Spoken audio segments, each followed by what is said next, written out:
What's up, Schwing Dynasty? Your commish coming to you. I'm back at work, which can only mean that the fantasy season is right around the corner. We got we got some stuff to do. You guys got to make your cuts. I set the draft date. There's a little wiggle room for the draft date, but not too much. This isn't the most important draft we do, but if you can be there for the draft, that's great. Hopefully you can. Remember, you got to cut to 22 guys. IR spots count. Taxi squad does not count. So just make sure you actually cut down to 22 players, including your IR. Got something in my eye here. It's good to be back. It's been a while.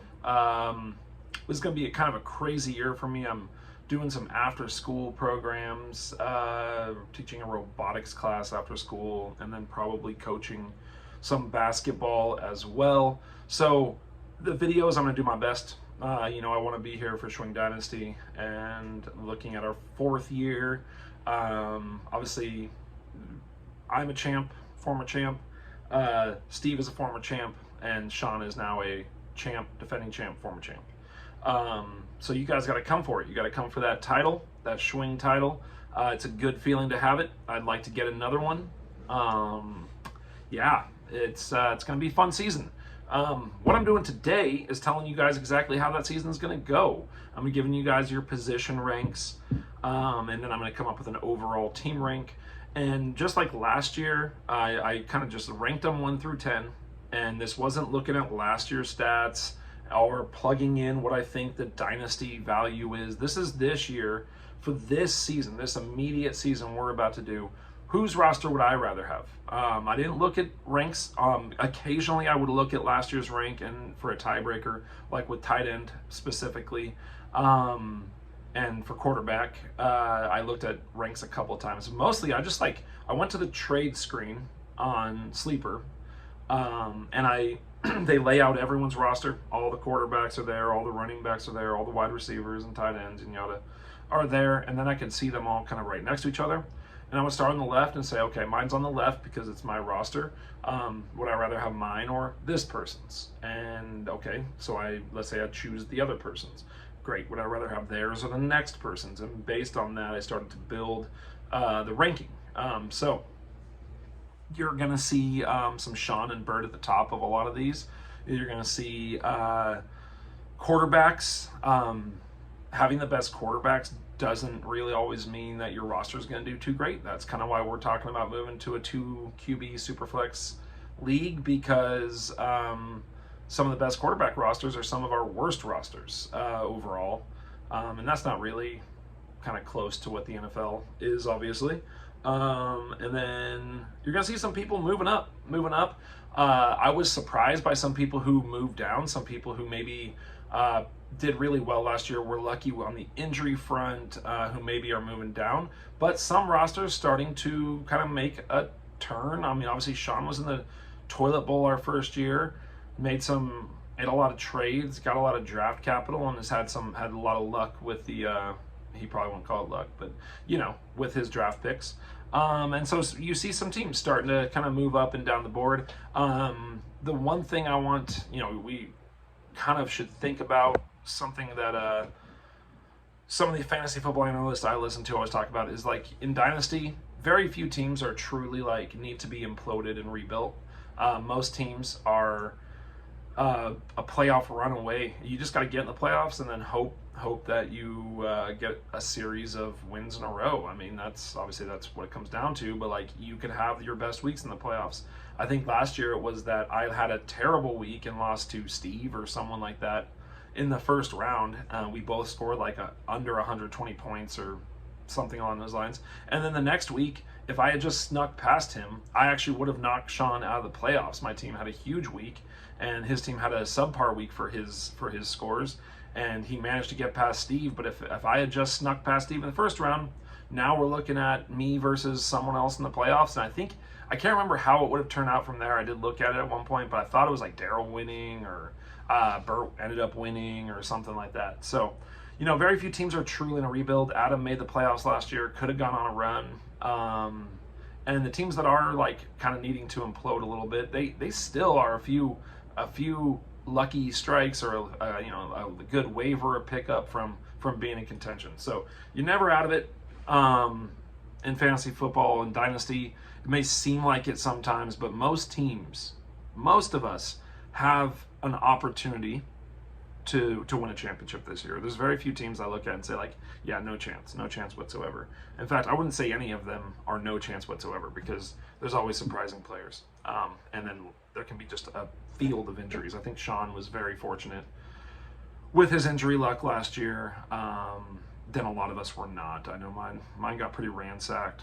And I'm trying to think of who else. Bert had some really bad injury luck last year, and I know obviously Steve did too, with Derrick Henry going down. That was a big blow. The guy was all world while he played last year. So anyways, let's jump into these ranks. That's enough babble from me. We're gonna start with QB. For this, I basically awarded 1 through 10 points. So if you're the number 1 team, it's Bert. He got 10 points for his QB room. If you're the last place team, you got 1 point for your QB room. Running backs and wide receivers each got 20 points for the top guy, and then it went down by 2 because there's just so many more of them, and they can go into the flex. They're more valuable. To have that best running back room is more valuable than having the best quarterback room. So quarterbacks and tight ends are 1 point each from the top down, and running backs are 2, and wide receivers are 2 points for the position group. I think last year I did even more for wide receivers, but I decided not to this year. Okay, quarterbacks. Top quarterback room is Bert. And Josh Allen is the number 1 quarterback 2 years in a row now. He's also got Kyler Murray. So he's got the number 1 quarterback, a guy who's projected to be the number 1 quarterback. Probably won't, just based on the odds of fantasy football. Something will happen. Probably won't be the number 1 quarterback 3 years in a row, but he has all the tools to, and he has the team around him too. And there's not like a specific reason he wouldn't. So Josh Allen puts Bert in the number 1 spot. Kyler Murray, as a guy who could finish at number 1 overall with his rushing ability, bolsters his room, and that's all he needs is those 2 players. Maybe in a super flex, I'd be looking to saying, ooh, that's shallow. It's shallow depth, but he's got someone else in there that doesn't matter at all. But those 2 guys in a single quarterback league, Bert has the number 1 QB room. Lucas comes in surprising number 2 here. Justin Herbert, who was the number 2 overall quarterback. Jalen Hurts, who was a top 10 quarterback. And if Sean and I had to finalize that bet last year, which we never did finalize that bet, I would have won it. Jalen Hurts was a top 10 quarterback. And then he's got Kirk Cousins in a new kind of revamped offense, a little more, getting away from the whatever that dude's name was, Shermer or whatever, his really conservative offense. This one should be a little bit more fun. And he's got Justin Jefferson, and he's got still got Adam Thielen. He's got Dalvin Cook to throw to out of the backfield, and they've got Irv Smith at tight end, probably. Hopefully he's healthy. So Cousins having a good chance to be a top 12 quarterback, could be a QB1. And that puts Lucas at 2nd, because that's a very solid lineup. Honestly, he could have the number 1 quarterback this year. Justin Herbert could do it. Jalen Hurts really could do it. Probably won't, but could do it. I think Josh Allen will rush for a similar number of touchdowns as Jalen Hurts, but will throw a lot more. So that's the difference here. Throw for more. But Lucas still falls into the number 2 spot. So good job, Lucas. Number 3 is JD. This is Lucas and JD's highest rankings, I believe, in these ranks. He's got Lamar, he's got Joe Burrow, and he's got Aaron Rodgers. So Lamar's enough on his own if he's healthy. Lamar was like QB 17 last year, but he was hurt. And that's the big risk with Lamar, is he's lightning. I mean, obviously he's an amazing runner, but he's not the biggest dude. He's not Josh Allen. He's not this dump truck back there that can just take off and go. He's just fast. And if he gets, I'm not going to say he's injury prone, because he's not, but he's smaller. He's slighter. And the amount that he runs, it's a worry. But then he can go to Aaron Rodgers for a few games if need to. Then we'll see if Joe Burrows, if Cincinnati finally decides to really open up the passing game and throw for more than 300 attempts in a year. I think they had more than that, but it's let's see if they do that. If they open it up, then Joe Burrow could be a great option. Number 4 is Sean. This one's rough for me to put this here because he's here because of Tom Brady, which is a big reason Sean won the league last year. Tom Brady was excellent last year, was amazing. But then he's followed up by Trevor Lawrence and Carson Wentz. And I'm looking at these rankings and I moved Darrell down because of almost no depth. But Brady was the number 3 quarterback last year, and he could easily do it again. He's got weapons around him. Trevor Lawrence maybe takes a step forward with Doug Peterson as the new head coach there. Carson Wentz is trash. I don't care. Whatever. But Brady is why Sean's here. The dude is 45. I get it. But until he proves that he's not going to be a top 5 quarterback in Tampa, then Sean comes in at number 4. I'm coming in next, and this was another tough one, and I'm coming in because someone from this group will emerge as 2 top 10 quarterbacks, I believe. I have Dak, I've got Jameis, I've got Justin Fields, I've got Ryan Tannehill, and I've got Baker Mayfield. Dak is there. I expect him fully to become the number 7 quarterback, number 8 quarterback, because it's just what Dak does. When he's not hurt, he's the number 8 quarterback. So that's pretty consistent. And then Justin Fields, you never know. Runner, who knows? Jameis is the one who led me to the Schwing title a few years ago. So if he gets the chance to throw in New Orleans, maybe he gets back to throwing touchdowns and we don't penalize picks too much. So, whatever. But I like, Dak is just so consistent, and then I've got guys who could be there. Mark coming in at 6. I probably he's got Russ and Stafford, who I think both are probably higher than Dak, but he just has so little. And Stafford's elbow, if it wasn't for Stafford's elbow, I don't think it's going to be a huge issue. It doesn't sound like it's going to be a huge issue. Maybe he dealt with it last year, but Russ was the number 17 quarterback last year, or 16, something like that. Stafford was number 5 in our league. He was the number 5 quarterback. So I thought about moving Mark above me, but with the elbow being a topic, I put myself ahead. And then number 7, Darrell. This is really tough because he has Patrick Mahomes, who was the number 4 quarterback overall last year, but Mahomes has lost Tyreek. Kelsey's another year older. There were some chinks in the armor, it looked like, last year. And he's got Jacoby Brissett is the only other player on the roster. The depth is just not there. And if anything happens to Mahomes, Jacoby's it. And so I had to move down. Because again, it's will I think Mahomes will finish 7th? It's which room would I rather have on my team? And this room is just lacking depth, despite really top end talent as the starter. So Darrell falls to 7. Adam comes in at number 8 because of Trey Lance. Yeah, he's got Daniel Jones, Mac Jones, Mariota, all starting. Jimmy G, who knows what's going to happen there. He's got 14 other quarterbacks on his roster. But Trey Lance is the starter. He will be the starter unless he gets hurt. And he will run the ball. And hopefully he does enough. And Adam, this could be low for where Trey Lance could end up. Shanahan knows how to use his quarterbacks. But right now, I've got Adam at 8 because of Trey Lance mostly. And he does have depth starters in case something happens there. Number 9 is Steve. And this is a really tough one because Deshaun Watson is on his roster. And if it's a 6-game ban, Steve should be higher in this list. If the NFL gets their way and it's a year, then Steve has Derek Carr and Tua and Sam Darnold or something like that. So Carr and Tua not good enough to go jump over these ones, and I don't know how long this appeal will turn out to ban Watson.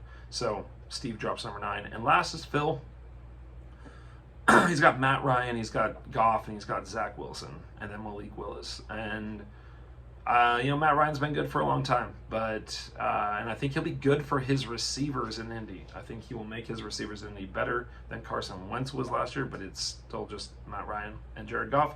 And I'd rather have almost every other room aside from them. I'd definitely rather have Derek Carr than either Matt Ryan or Jared Goff, and that's why Steve went ahead of Phil. So that's the top 10. All right, moving on to running backs. God, I gotta go faster on this. Sorry, guys. I know you don't need to hear all of this. Maybe you do. Maybe you dig it, but I know that I need to go a little bit faster. Number one running back room is Sean by a lot. The guys got Jonathan Taylor, Najee Harris, Breece Hall, Clyde Edwards, AJ Dillon, Javonte Williams. Depth for days. He could have 2 injuries and still be a top 3 running back. Top 2. Jonathan Taylor and Najee could be injured, and he could still have a top 3 running back room with those other guys. Javonte, if he's splitting the carries with Melvin Gordon the way that beat writers are talking, he's not going to be as big as he could be. I think he will be in the future, but this is just bulletproof, in my opinion, bulletproof running back room. So let's hope all of them get injured.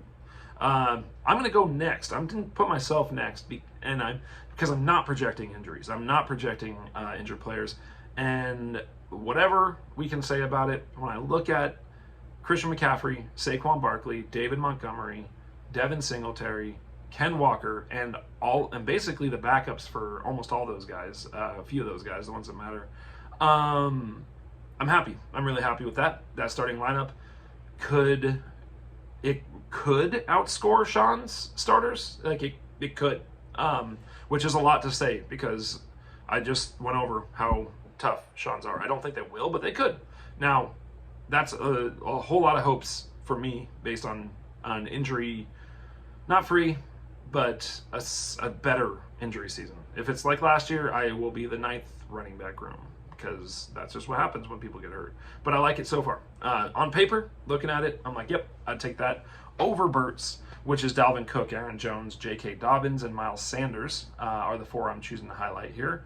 Also, injury problems, also question marks. Who's the starter? Not who's the starter, but how much does A.J. Dillon get? Take away from Aaron Jones. Is Miles Sanders locked in? J.K. Dobbins supposedly coming back. Questioned whoever the reporter is. They had their little tiff, and then it turned out J.K. Dobbins was on the physically unable to perform list, which he denied and said he would not be, and then he was, and it's like, oh boy. So then Dalvin Cook, you gotta expect an awesome season if he's not hurt. So very good running back room coming in 3rd. Phil is next. This was it got tough, really, really tough here in the middle. Phil, I put next though, because I like DeAndre Swift a ton, like him a lot. Alvin Kamara, it looks like his upcoming suspension won't be announced for a while, then it will be appealed for sure, and it might be a next season thing. He might not lose any games this season, and that's what I'm going off of with this list, and that's why it moves Phil up. If we found out now that he was suspended for 6 games, 8 games, whatever, then Phil's would drop, because it's very reliant on Kamara being awesome. Swift, I think, will be awesome. Damian Harris will get touches. I don't know how much, but he has them. Kareem Hunt just asked for a trade. I saw Kareem Hunt's great for the Browns. He will score points for Phil on the Browns if he goes somewhere where he's more in line to be a 1 than he is. It puts Phil possibly it would put Phil into the top 3 conversation for sure. And then Kenneth Gainwell could take away from Miles Sanders, so that could affect Burt's room. But right now, Phil comes in 4 with a very solid room. 5 is Adam. Weird room. Hard to put it above a couple, but I just also was like, man, there's a really big chance that this is a very good running back room. If Zeke, I'm just going to put Zeke and just say he has Zeke. We don't know what it's going to be yet, but I don't think it's going to be as bad as kind of the fantasy community is thinking with his ADP right now. Akers, it could be awesome. It could be great for him. He could be a great player. He didn't look good in the playoffs, but man, that guy should not have been back from an Achilles injury that quickly. So that alone is amazing. James Conner, man, locked and loaded touches, goal line touches, especially in Arizona. And Elijah Mitchell, he's currently the starting running back for the 49ers, which equals fantasy gold. He's fast as hell. Shanahan loves that. So I've got Adam at 5 running backs. Sorry, 5th ranking of 5 for running backs. And then next comes Lucas. And Steve, you're probably like, where's my name, man? It should be right in here somewhere. I know. There's just a couple things. But Lucas comes in next with a whole lot of question marks. Antonio Gibson, kind of his headliner. Leonard Fournette. Yeah, he's there. He's still in Tampa. He'll still get scoring opportunities. ETN, raving reviews out of camp. And he's got James Robinson, who could be back and playing. So one of those guys is going to shake out to be a good running back, fantasy running back. And then he's got Rashard Penny, the sneaky one out of this group. The sneaky one that could be a real pain in my ass as a Ken Walker manager. For this year, Rashard Penny could be a big play guy in Seattle. He could get a ton of touches and score a lot of points. So Lucas is in a good position here. He's in a good position with his running backs right now. Something will shake out of this room to be a nice piece. At least probably two nice pieces. Speaking of two nice pieces, that's Steve. He's got two nice pieces. He's got Derrick Henry and he's got Austin Eckler. They alone could make Steve one of the top four groups in this season. They could make my 7th place projection for him as his running back room very stupid. And I acknowledge that, and I get it, but that's it. After that, he's got J.D. McKissick, Brian Robinson, and some other stuff. I'm not even going to go into it. But he needs Derrick Henry and Austin Eckler to have huge seasons, and he has almost no running back that he can throw on the flex. That's why he's this low, because those two guys are great, and they should be great. But they both are facing situations where the team might not want to give them the same work for good reason. Derrick Henry was unstoppable last year up until the point that he was stopped by his own foot. So Steve could be great here, but there's nothing behind those guys. Brian Robinson could take away from Antonio Gibson. He could, for sure. But it's not going to be like a RB1, RB2 situation. He could become flex worthy though. So on bye weeks, oh man, Steve's running back room could be hurting for points. Daryl comes next. Another tough one for me because Nick Chubb is great. He's not great in PPR. If Kareem Hunt's not there, maybe we see what happens. But I think that's when D'Ernest Johnson would become really more valuable if Kareem Hunt's not there. It's not going to help Chubb get more catches. But Chubb just is a great running back. He's very good. Ramondre, word is he could be the touch leader, and that would move Daryl up, but I'm not going to believe it from New England running backs until I see it. Chase Edmonds, a starting running back with a good offensive team around him. Could have a huge year. And Zamir White looked really good in their preseason game, but he's a backup. He is backing up.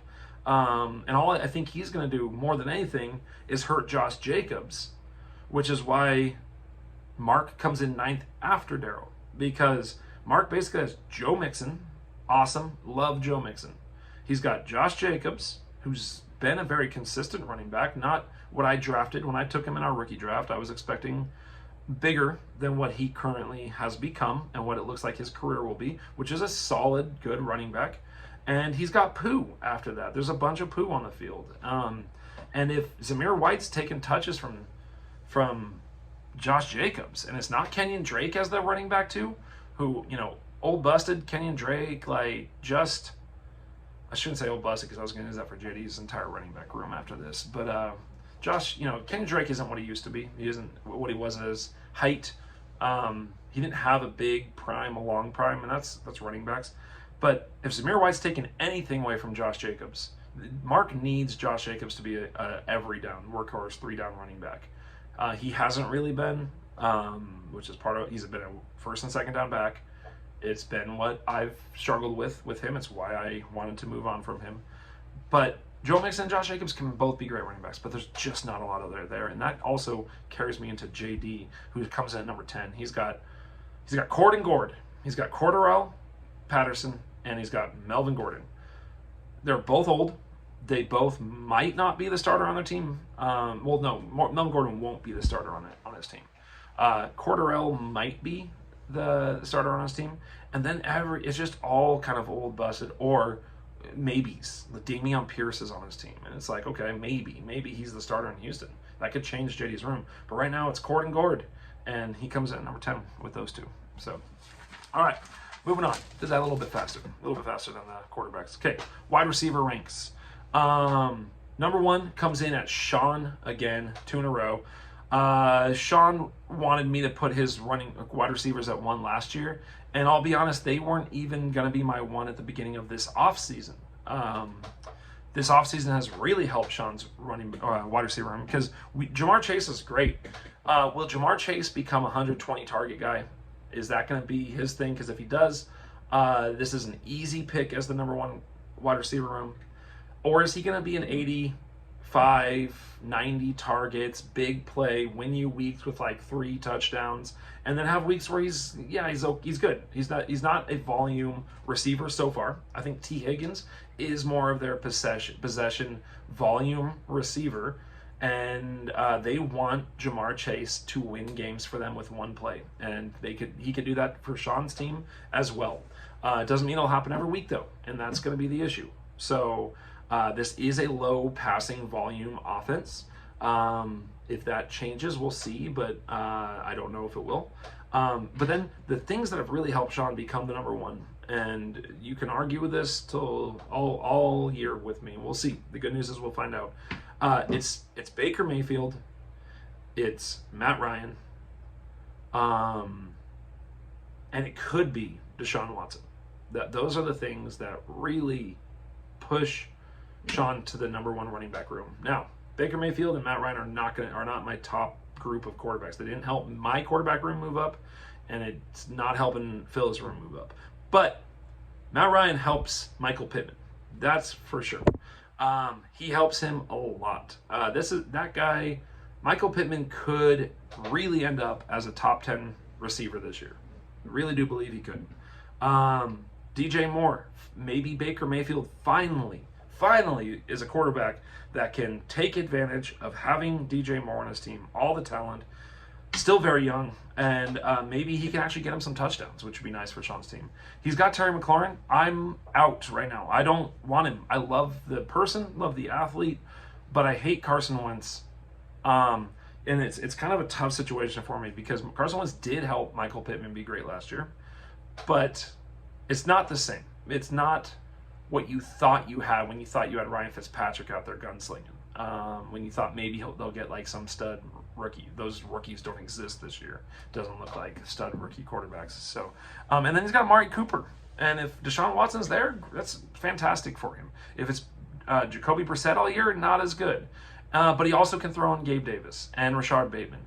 Neither of which I'm as excited about as other people are. But I see the interest in both of them. I personally, just for the fun of it, would love to see Josh Allen really target Stephon Diggs this year. I love Stephon Diggs. That would hurt Gabe Davis. And then Lamar is a Mark Andrews guy and a take off a run guy. Will Rashard Bateman have big games? Yes, just like Hollywood did. But it's funny because Hollywood's best games, I believe, looking back last year, I'm trying to remember this. A lot of his, or maybe it was Mark Andrews' best games were with Terrence, whatever, the backup. I don't know what his name is actually.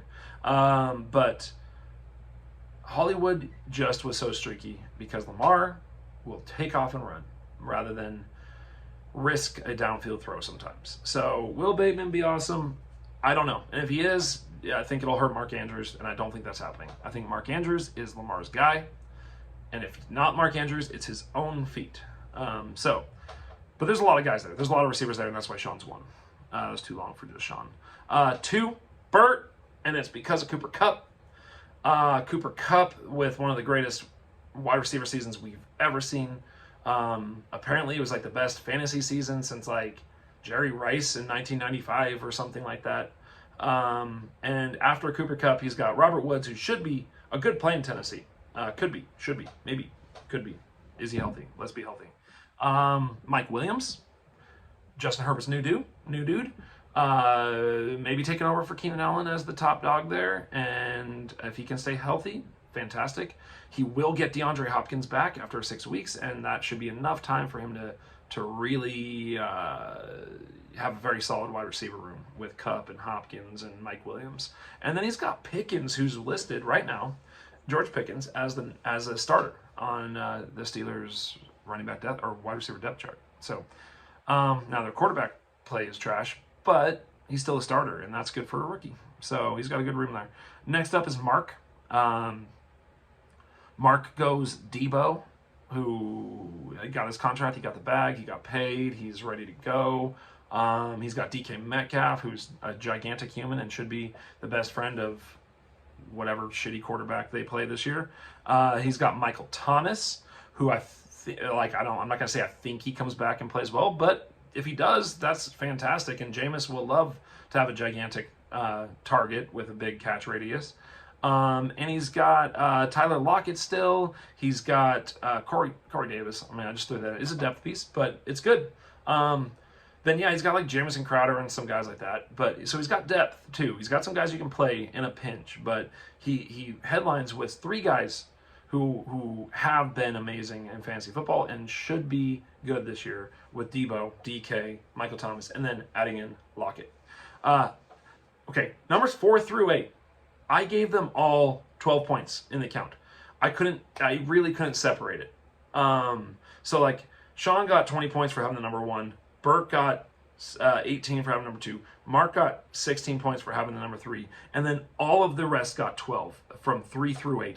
Because while I put them in this order, it was constantly like going back and forth. So I'm on there. Right now I have myself at either 4 or 5. Phil and I kind of tying at 4. And because he's got the top end, he's got Justin Jefferson, who is like, to me, could be the best fantasy wide receiver this year. What dragged Phil below mine is that he's now got A.J. Brown and Devontae Smith on the same team with Jalen Hurts as the quarterback. So not the most passing volume offense, and he's got them on the same team now. That actually hurt him. Phil was excited about this for some reason. And I'm like, well, you don't want, those are your 2 of your top 3 receiving options. And then he's got Drake London with Mariota. I would love that to be a good thing because I love Mariota. But that's it for Phil. So that's why he came in behind me at 5, because those 2 guys are together. Justin Jefferson holds him up above some of these other guys, other teams. But I have a little more flexibility, a few more options, and kind of spread my guys out. Jalen Waddle could be my number 1 receiver. Obviously, Tyreek going there. Don't love it. Don't like it that much. But I don't think it's going to stop Waddle from being close to what he would have been without him. I think that he will be a focus of the offense. Keenan Allen, still there, still catching balls. Higgins, possession. He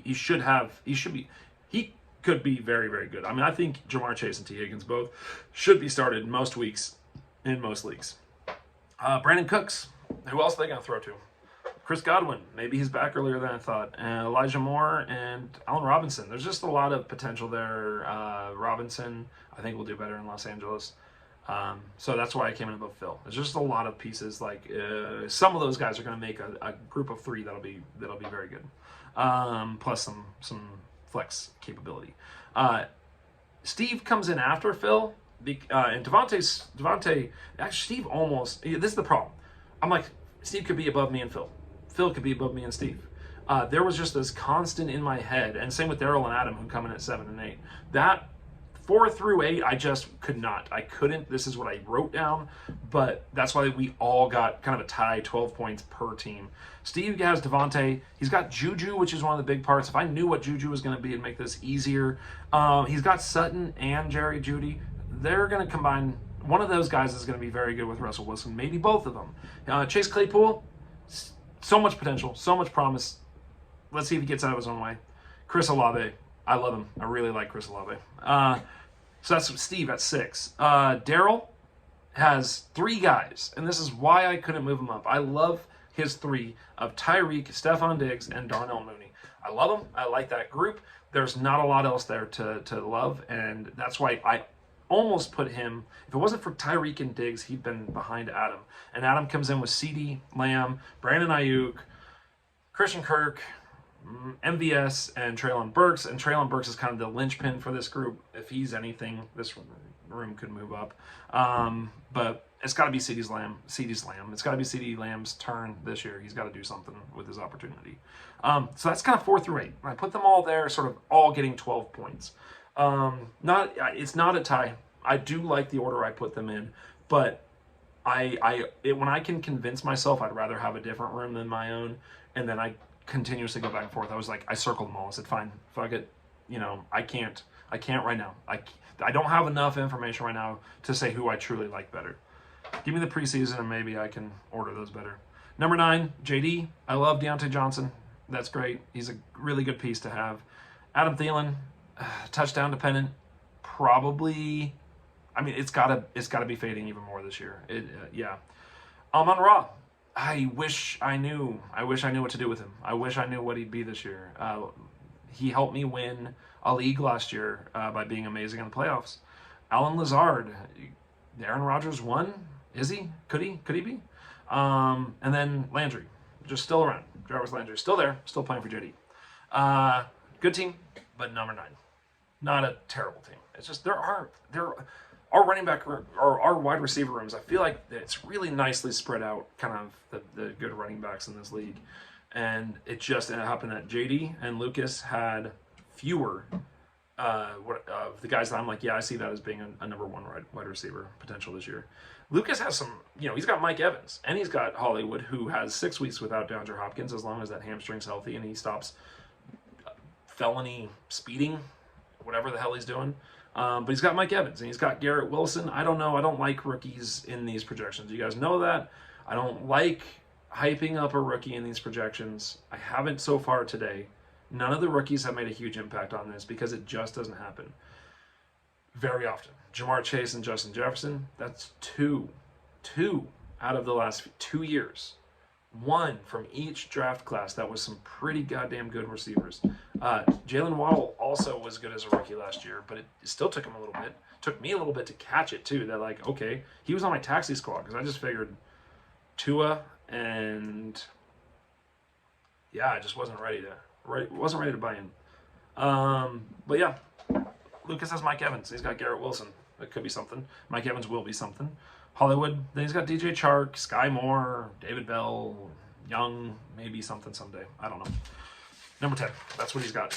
Okay, tight ends. This is the first time I've ever given just a true tie. Not even circling it saying they all get 12 points. Steve and Sean, it's Mark Andrews or Travis Kelce. One of those guys should be number 1 tight end. I'm giving a slight edge to Sean because I think it's time. I think the mantle is being passed. The torch is being passed, whatever it's called, from Kelce to Mark Andrews as the number 1 tight end in fantasy. It's just that Steve also has some good backups. Hooper in Tennessee could be something. David Njoku. He's got Dalton Schultz, who I love in Dallas. I hate the Cowboys, obviously, but I really like Dalton Schultz. And he's got Pat Freiermuth, who I really love. I love that room so much as a whole. But I did write Sean's name first because I do think Mark Andrews will be the number 1 tight end this year. And he's got Mike Gesicki and Gerald Everett, who both could, in a pinch, he could play them. But I think Steve's room, he has 5 good tight ends. Man, trade some of those to the rest of us because, not 5 good tight ends. He's got 3 that I really like. And then he's got Hooper and Njoku, who I could be into it. I could get into that. So they're number 1 and 1. And since they kind of tie for 1 and 2 together, I put Adam at 3 with Kyle Pitts, Irv Smith, and Cole Kmet. I think a really solid room. And Kyle Pitts looks like there's no one in the NFL who will really be able to guard him. This could be easily, he could become the number 1 tight end if Mariota goes for him, targets him. It could be a quicker passing. The torch could actually just skip right past Mark Andrews and go to Kyle Pitts. I think he's ultimately better than Mark Andrews as a football player. It's just that Lamar and Mark Andrews just have such a connection, and Mark Andrews is very good. But Kyle Pitts is just kind of a freak, and I don't think I think he's just getting started, and he had 1,100 yards last year as a rookie and like 5 touchdowns. So sky's the limit there. And he brings Adam in at 3 right now because I also like Irv Smith and Cole Kmet a lot. 4 is Burt, and it's the George Kittle show. He's got Adam Troutman, but it's Kittle. Kittle was the number 4 tight end last year. This is where I checked some ranking things to see. Darren Waller missed a lot of time for me last year and came in at like number 16, which was just so brutal. But Kittle was number 4. George Kittle is number 4. Burt is number 4. I'm 5th with Darren Waller, Albert Ogbonnikum. I don't know. I cannot say that name. Robert Tunyon's on my team. I don't know. This is all pre-cuts to Conklin, and then Trey McBride's my rookie. But Waller is the reason I'm 5th. Phil's 6th with TJ Hawkinson. Still waiting for the breakout. Still waiting for it. The talent's there, but he was like number 15 last year or something like that. So it didn't happen yet. Still waiting for it. And then he's got Tyler Higbee. He's got someone else on there too. Daryl, Dalton, Dawson Knox, and Noah Fant. And it looks like I wrote Fart here. That's hilarious. Noah Fart up in Seattle. So Dawson Knox and Noah Fart. Yeah, 2 good options. You know, when we get down to the end of this list, it's like, give me something to get me even kind of excited. And Goddard is good. Has not been kind of what I think a lot of people expected him to be. And Fant could be really good. He got beat up last year a little bit, but he could be really good. He just needs a quarterback in Seattle. Mark next with, God, I messed that up. Dawson Knox and Noah Fart. Knox is Daryl's in Buffalo, which could be really good. Mark has Goddard, Dallas Goddard, who's never quite turned out to be what people wanted him to be once Zach Ertz left, and Mark also has Zach Ertz in Arizona, should be the starter. DeAndre Hopkins is out. Hollywood's kind of beat up. Zach Ertz could get a lot of touches earlier in the year. That could be a better pick than it looks right now. That's 8 with Mark. 9 is JD, Hunter Henry, Evan Ingram, good Lord, and Greg Dulcich. That could move his up. Greg Dulcich could be really good. And then Lucas, Hayden Hurst, CJ Uzama, probably a starter for most, I would imagine, in New York for most of Lucas's games, and Jonnu Smith, and I'm just not bummed about it. So Lucas gets another 10 spot. And that brings us to our overall rankings and my projected finish this year in the Schwing Dynasty. Sean is projected right now by, he ended up with 57 points, and Burt ended up with 51. So Sean is projected to repeat in my rankings. Repeat as the champion, followed by Burt. From there, there's a relatively large drop-off down to 42 points for me. I'm just like number 4 and number 5 in like every category. So I just end up there. None of my units are like, ooh. I think running back was 2. That's the one I had at 2. And even if I hadn't done that, even if running back had been 3 or 4, I still think I would have come into 3rd here. And then after me goes Steve. So kind of the top 4 that it's been for the last couple of years of Schwing Dynasty. Sean, Burt, me, Steve. We're all up there. Phil at 5. Phil getting into the playoffs again. Continuing kind of an ascension from the first year. Adam at 6. Back in the playoffs in my projection. Edging out some teams that maybe I'm surprised that he edged out. But I think last year he had the fewest points, if I'm not mistaken, and got into the playoffs based on a ridiculous... he had such a negative point spread, but he got blown out in games and then just won these tight games. But I have him improving, especially with Trey Lance there at quarterback. His running back room is better. His wide receivers should be better. His tight end room should be better, and I've got Adam back into the playoffs at 6. In the toilet bowl, I've got Mark at 7, and he's really close to Adam. He's only behind Adam by 2 points. Daryl at 8, who was in the championship game last year, and he's behind Mark by 2 points. Lucas is a little bit of a drop off, 4 points down to Lucas at 22 points, and then JD, sorry dude, last place projection. And this is how, these are all the ways that I'm going to be wrong. So that's it.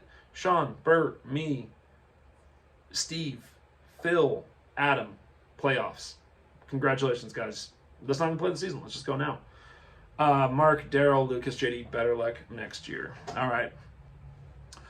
Cut your rosters down before the draft. 22 players, including your IR, not including your taxi. Okay, guys. It was fun. That was good. I liked it. Too long. Sorry about that. Have a good day. Peace out, Showing Dynasty.